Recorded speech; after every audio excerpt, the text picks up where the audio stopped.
பாட்டாளி மக்கள் கட்சியில் இந்த திடீர் முடிவுகளை டாக்டர் ராமதாஸ் அறிவிப்பதற்கும் எடுப்பதற்கும் என்ன காரணம் என்ற சந்தேகம் அந்த கட்சியினரிடையே ஏற்பட்டிருக்கிறது. மற்றொரு மிக முக்கியமான பிரச்சனை 2026 தேர்தலுக்கான அந்த கூட்டணி பேச்சுவார்த்தைகள் மற்ற கட்சிகளில் தொடங்கியுள்ள சூழ்நிலையில் பாட்டாளி மக்கள் கட்சி தேசிய ஜனநாயக கூட்டணியில், அதாவது பாரதிய ஜனதா கட்சியின் கட்சியோடு இணைந்து இந்த நாடாளுமன்ற தேர்தலில் போட்டியிட்டது. சட்டமன்ற தேர்தலிலும் அந்த கூட்டணியோடு போட்டியிடுமா என்ற சந்தேகத்தை எழுப்பியிருக்கிறது. நம்முடைய மூத்த பத்திரிகையாளர் கல்கி பிரியன் இணைந்திருக்கிறார்.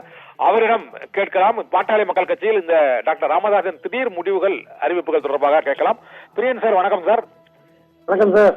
வணக்கம். இந்த பாட்டாளி மக்கள் கட்சியில் டாக்டர் ராமதாஸ் நேற்று மாலை இந்த இன்று மாவட்ட செயலாளர்கள் கூட்டம் நடைபெறும் என்று அறிவிக்கிறார். அதுவும் ஒரு சமூக வலைதளத்தில் அறிவிக்கிறார், ஒரு லெட்டர் பட்டியல் அறிவிப்பில்லை. அனைத்து மாவட்டங்களிலும் இருந்து ஒரு குறுகிய கால இடைவெளியில் அவர்கள் எவ்வாறு இன்று காலை நடைபெறும் கூட்டத்தில் கலந்து கொள்ள முடியும்? திடீரென டாக்டர் ராமதாஸின் அறிவிப்போட அந்த பின்னணி என்ன சார்?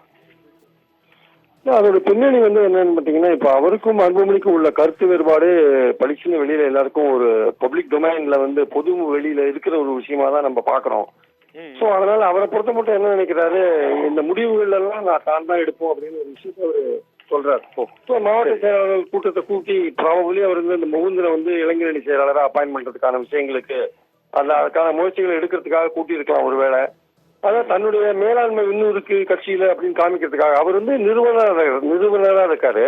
அவர் 2 வருஷத்துக்கு முன்னாடி தலைமை பொறுப்பை அன்புமணிகிட்ட கொடுத்துட்டாரு. அன்புமணி அந்த சித்ரா முடிவு மாநாட்டை ரொம்ப சிரமம் எடுத்து 3 மாத காலம் கஷ்டப்பட்டு அவ்வளவு பெரிய கூட்டத்தை கூட்டினாரு.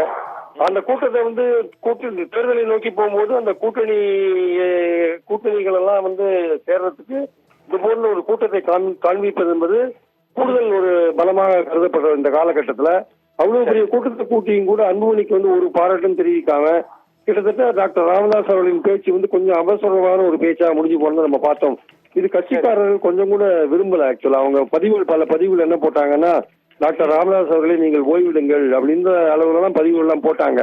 ஒரு பொறுப்பை அன்புமணி அவர்கிட்ட கொடுத்த பிறகு திரும்பி தினசரி நீங்க அன்றாடம் அவர் அலுவலர்களில் தலையிட்டுக் கொண்டிருந்தால் அவர் எப்படி கட்சி வேலைகளை கவனிக்க முடியும்? முழு பொறுப்பு கொடுத்து சுதந்திரமும் கொடுக்கணும் இல்லையா? அதை கொடுக்காம இன்னும் எங்கிட்ட தான் அதிகாரம் இருக்கு. அந்த முகுந்தன் அப்பாயின்மெண்ட்ல அவரு கொடுக்க வர ஆக்சுவலா சோ இந்த பாயிண்ட் என்னன்னா அவங்க டாக்டர் ராமதாஸ் தரப்புல என்ன சொல்றாங்கன்னா, சௌமியா அன்புமணி எல்லாம் கொண்டு வரும்போது ஏன் முகுந்தனுக்கு கொடுக்கூடாது அப்படின்னு ஒரு கேள்வி கேட்கிறாங்க.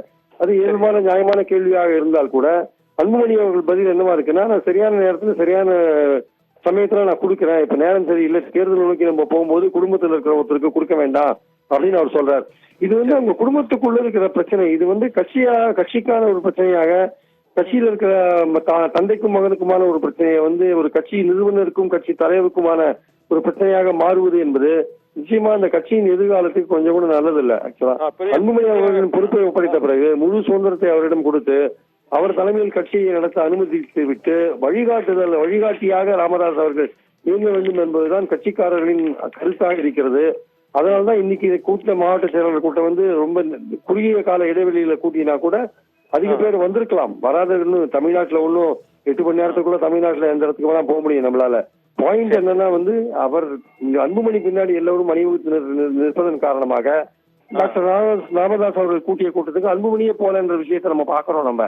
சோ டாக்டர் ராமதாஸ் அவர்கள் கொஞ்சம் யோசிக்கணும். அவரு பாமக முழு வளர்ச்சி அடைஞ்சதுக்கு காரணம் டாக்டர் ராமதாஸ் அவர்களின் உழைப்பு என்பதில் எந்த விதமான சந்தேகமும் கிடையாது. ஆனால் அதே சமயம் அடுத்த கட்டத்துக்கு கட்சியை கொண்டு போக வேண்டும் என்றால் அது நீங்க தலைவர்கிட்ட இப்போ தலைவராக நியமித்து இருக்கிற அன்புமணி அவர்கள்ட்ட முழு பொறுப்பை நீங்க ஒப்படைக்க வேண்டிய கட்டாயம் இருக்கிறது. அதை அவர் செய்துவிட்டு கொஞ்சம் வழிகாட்டியாக மட்டும் இருந்தால் கட்சி எதிர்காலத்துக்கு நல்லது என்பது என் கருத்து. அப்படின்னு சார், அவர் அன்புமணி ராமதாஸ் அவர் கட்சியை ஒப்படைச்சு ஒரு 5 வருஷம் ஆயிட்டு சார். ஆனால் டாக்டர் ராமதாஸ் இருந்தது போல ஒரு கட்சி ஒரு பரபரப்பான ஒரு பேசு பொருளாகவோ அரசியல் கட்டத்துல ஒரு முக்கியமான ஒரு போராட்டங்களை அறிவிக்கக்கூடிய ஒரு பேசக்கூடிய கட்சியா அன்புமணி ராமதாஸ் பாட்டாளி மக்கள் கட்சியை கொண்டு போக முடியலையோ அப்படிங்கிறது அவரோட பேச்சுல இருந்தோ அந்த அவரோட ஆதங்கமா புரிஞ்சுக்க முடியுது. இன்னொன்னு, கூட்டணி வச்சே 5 சீட்டு நம்ம ஜெயிக்கிறோம், தனியா நின்று 4 சீட்டு நம்ம ஜெயிச்சிருக்கோமே, அதனால இந்த கூட்டணி தேவையா அப்படின்னு அந்த சித்திரை முழுதளவு மாநாட்டுல ராமதாஸ் பேசியிருக்கிறார். அதனால இந்த பாரதிய ஜனதா கட்சியோட கூட்டணியில இருந்து விலகணும்னு நினைக்கிறாரோ டாக்டர் ராமதாஸ்? பாரதிய ஜனதா கட்சியோட கூட்டணி இருக்கிறத தமிழ்நாட்டுல பல கட்சிகள் விரும்பலைங்க. அந்த மாதிரி பாமகலையும் பலர் விரும்பாத இருக்காங்க.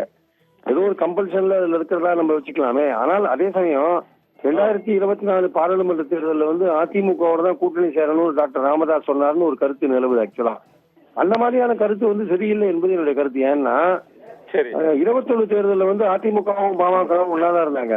அதிமுக ஓட்டு வந்து பாமகவுக்கு டிரான்ஸ்பர் ஆகவே இல்லை. கிட்டத்தட்ட அதிமுக வந்து மத்திய மாவட்டங்கள்ல எங்கெங்க பாமக செல்வாக்கா இருக்கோ அங்கெல்லாம் வந்து 15-14 தொகுதிகள்ல அதிமுக வின் பண்ணாங்க. ஆனா இவர்கள் பார்த்தீர்கள் பாமக ஒரே ஒரு தொகுதியில மயிலம் தொகுதியில மட்டும்தான் வின் பண்ணாங்க. அப்ப அதிமுக ஓட்டு கொஞ்சம் கூட பாமகவுக்கு டிரான்ஸ்பர் ஆகல. பாமக ஓட்டு தான் அதிமுகவுக்கு டிரான்ஸ்பர் ஆச்சு. அப்படி இருக்கும்போது அதிமுகவோட கூட்டு சேர்ந்து என்ன பிரயோஜனம்? அதே நிலைமை தான் வந்து 2024லயும் நடந்திருக்கு. இத்தனைக்கும் 10.5 கொடுத்த பிறகும் இந்த நிலைமை தான் நடந்தது. ஆக்சுவலா 21ல 24ல அந்த இஷ்யூ போயிடுச்சு. ஆக்சுவலா அந்த இஷ்யூ கொஞ்சம் டைலூட் ஆயிடுச்சு. அப்படி இருக்கும்போது ஓட்டு எப்படி டிரான்ஸ்பர் ஆயிருக்கும்? விக்ரவாண்டி எலெக்ஷன்ஸ்ல அதிமுக நிக்கவே இல்லை. ஆக்சுவலா பயந்துட்டாங்க, அவங்க நிக்கவே இல்லை, இவங்க எல்லாம் நின்னாங்க. சோ வந்து அதிமுக ஓட்டெல்லாம் பெரும்பாலும் திமுகவுக்கு போச்சு. ஆக்சுவலா பாமக இருந்தா பாமக ஜெயிச்சிருப்பாங்களே. சோ அதனால வந்து அந்த கூட்டணி வந்து ஒரு முக்கியமான விஷயம் இல்லை. இப்போ அவர்கள் மத்தியில் இருப்பது வந்து அந்த முகுந்தருக்கு அப்பாயின்மெண்ட் போன்ற விஷயங்கள், வேறு பல அப்பாயின்மெண்ட் போன்ற விஷயங்கள், அதுதான் அவங்களுக்குள்ள ஒரு இடைஞ்சலா இருக்கு. அந்த குடும்ப பிரச்சனைகள், குடும்பத்துல யாரை முன்னிலைப்படுத்துவது, அடுத்த கட்டத்துக்கு யாரெல்லாம் எடுத்துக்கொண்டு போவது, கட்சியை எடுத்துக்கொண்டு போவதுன்ற போன்ற பல விஷயங்கள் அங்க இருக்கே தவிர, அதனால இந்த பிரச்சனையில வந்து கட்சியோட இமேஜ் வந்து பெரிதும் பாதிக்கப்படுகிறது என்பதை அவங்க 2 பேரும் உணர வேண்டும். ஆக்சுவலா ஏன்னா ஒரு வட மத்திய மாவட்டங்கள்ல மிகவும் பிற்படுத்தப்பட்ட மக்கள், வாழ்க்கையில முன்னேறாத மக்கள், இன்னும் லட்சக்கணக்கான மக்கள் இருக்கும்போது அவர்களை கை தூக்கி விட தோண்டி இந்த கட்சி வந்து தலைமையில் ஏற்பட்ட அந்த பிரச்சனை காரணமாக இன்னும் டைலிட் ஆகி நீர்த்து போகக்கூடாது என்பது பலரது கருத்தாக இருக்கிறது. ஸோ இது டாக்டர் ராமதாஸ் அவர்களுக்கு 20% எம்பிசிக்கு கோட்டா வாங்கி கொடுத்தது என்பது ஒரு பெரிய விஷயம். அதில் 21 உயிர்களை பலி கொடுத்து தியாகம் செய்திருக்கிறார்கள். ஆக்சுவலா ஸோ அப்படிலாம் இருக்கும்போது இப்போ இந்த காலகட்டத்தை உத்தேசித்து, எதிர்காலத்தை உத்தேசித்து டாக்டர் அன்புமணியிடம் ஒரு பொறுப்பை ஒப்படைக்க வேண்டும். இந்தியாவில் இருக்கிற பல கட்சிகள்ல பாத்தீங்கன்னா அடுத்த கட்டத்துக்கு தலைமையை கொண்டு போறாங்கன்றதான் பாயிண்ட். அங்க அந்த பாயிண்ட்ல வந்து டாக்டர் ராமதாஸ் அவர்கள் ஏன் பிடிவாதமாக இருக்கிறார்கள் என்பதுதான் கட்சிக்காரர்களின் கேள்வியாக இருக்கிறது. ஓகே சார், நன்றி சார். சார் இந்த இணைப்பில் வந்து பல்வேறு கருத்துக்களை தெரிஞ்சுக்க மிக்க நன்றி. தேங்க்யூ.